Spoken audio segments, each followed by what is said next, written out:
बांग्लादेश ने 4 महीने पहले हुए सत्ता परिवर्तन के बाद से ऐसे कई कदम उठाए हैं जिससे उसके पाकिस्तान के साथ नज़दीकियां बढ़ने के संकेत मिलते हैं। तो क्या बांग्लादेश एक बार फिर पाकिस्तान का बगल बच्चा बन गया है? इस वीडियो में करेंगे उसी पर बात। यह आवाज़ द वॉइस और आप देखना शुरू कर चुके हैं द मंजीत ठाकुर शो। बांग्लादेश में 4 महीने पहले हुए सत्ता परिवर्तन के बाद से ऐसे कई कदम उठाए गए हैं जिससे उसके पाकिस्तान के साथ नज़दीकियां बढ़ने के संकेत मिलने लगे हैं।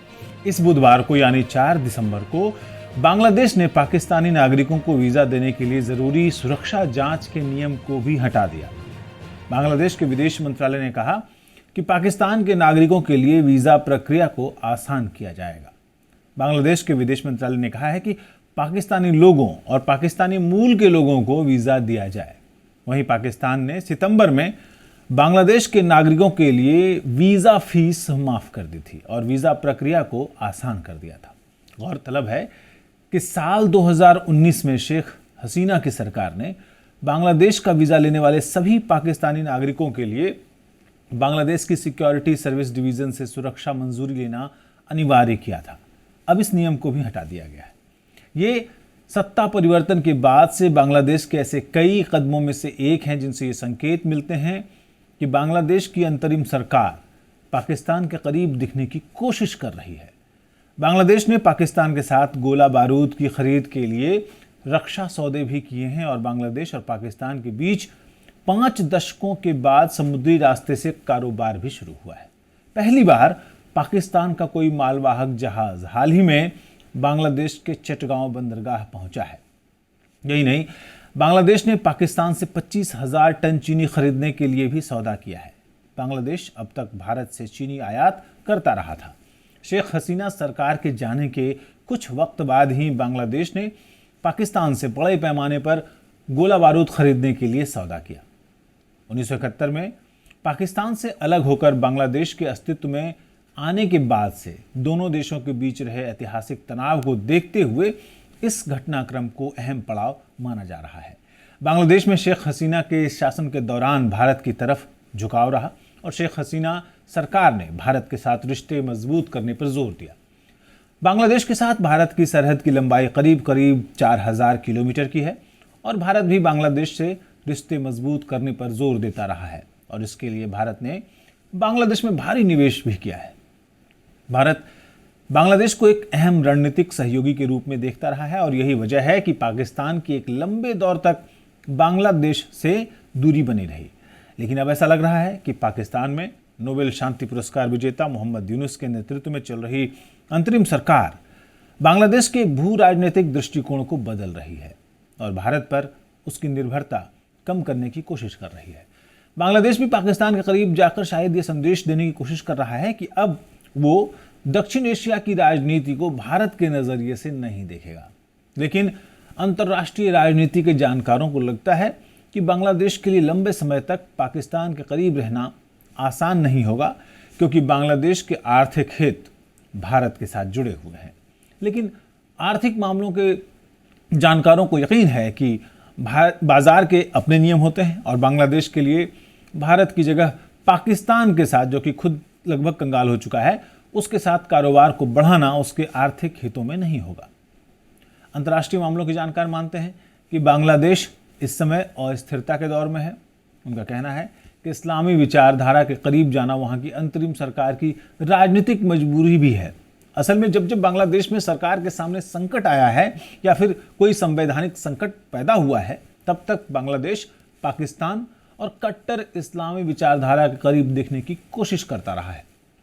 1975 में, देखिए 1971 में बांग्लादेश पैदा हुआ और 1975 में शेख मुजीबुर रहमान की हत्या के बाद जो अगला शासन आया उसने बांग्लादेश का इस्लामीकरण करने की कोशिश की। इसके बाद बांग्लादेश में फौजी शासन के दौरान भी इस्लामीकरण की कोशिश हुई ताकि बांग्लादेश का एक वर्ग जो इस्लाम और पाकिस्तान के विचार में विश्वास करता है उसका साथ उसे मिल जाए। इस बार भी ऐसा ही लग रहा है कि वहां की अंतरिम सरकार वैधता हासिल करने के लिए इस्लामी विचारधारा से प्रभावित वर्ग को अपने साथ लेने की कोशिश कर रही है। आपको यह बताना मुनासिब होगा कि बांग्लादेश 1971 में हिंसक संघर्ष के बाद पाकिस्तान से अलग होकर स्वतंत्र राष्ट्र बना था और भारत में तत्कालीन इंदिरा गांधी की सरकार ने बांग्लादेशी राष्ट्रवादियों की सैन्य और राजनीतिक मदद की थी। लेकिन सच्चाई यही है कि बांग्लादेश में जो बंगाली सांस्कृतिक विचार हैं वो धर्मनिरपेक्षता को बढ़ावा देता है। बांग्लादेश की बंगाली संस्कृति धर्मनिरपेक्ष और समावेशी है, यानी इंक्लूसिव है, यानी भारत जो लोकतांत्रिक देश है उसके अधिक करीब है। ऐसे में नए शासन के लिए इस्लामी विचारधारा और पाकिस्तान के लिए करीबी दिखना उसकी राजनीतिक मजबूरी अधिक नजर आती है। विश्लेषक ये भी मान रहे हैं कि पाकिस्तान के साथ संबंध मजबूत करते दिखना बांग्लादेश की भारत को एक संदेश देने की कोशिश भी है। तो सवाल उठता है कि क्या भारत के लिए यह चिंता की बात है? बेशक बांग्लादेश में कट्टर इस्लामी विचारधारा को मजबूत होना भारत के लिए चिंता का कारण हो सकता है।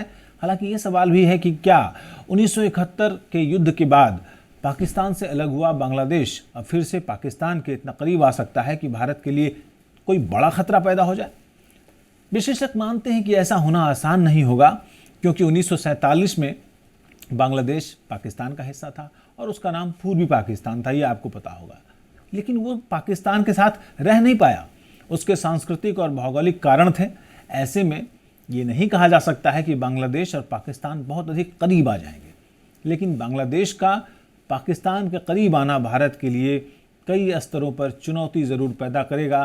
खासकर पूर्वोत्तर के साथ बांग्लादेश की लंबी सीमा को देखते हुए ये बात कही जा सकती है। भारत की मुख्य चिंता सुरक्षा और पूर्वोत्तर में स्थिरता को लेकर होगी। भारत नहीं चाहेगा कि बांग्लादेश के साथ उसका सीमा क्षेत्र अस्थिर हो जाए और वहाँ सीमा के उस पार से सुरक्षा खतरा पैदा हो। अगर बांग्लादेश पूर्वोत्तर के मिलिटेंट तत्वों को शरण देता है तो इससे भारत के लिए ज़रूर चिंता पैदा होगी। वहीं बांग्लादेश में कट्टरवादी तत्वों का मजबूत होना भी भारत के लिए सुरक्षा चिंताएं पैदा कर सकता है। लेकिन मोहम्मद यूनुस कोई जननेता या मास लीडर है नहीं, वो बेशक एक कठपुतली हैं जिसकी डोर कहीं और है। तो बांग्लादेश की आने वाले दिनों की परिस्थितियां इस डोर के हिलाने डुलाने वाली उंगलियों पर निर्भर करती हैं।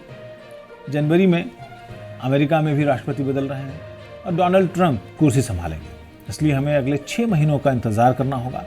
इतने वक्त में गंगा, जमुना, मेघना और पद्मा के साथ ही हडसन नदी में भी काफ़ी पानी बह चुका होगा। रखिए नज़र बांग्लादेश पर, पाकिस्तान पर और हाँ, अमेरिका पर। फिर मिलते हैं अगले दिन दमनजीत ठाकुर शो में। तब तक के लिए दीजिए विदा मुझे और हमारी पूरी टीम को। नमस्कार।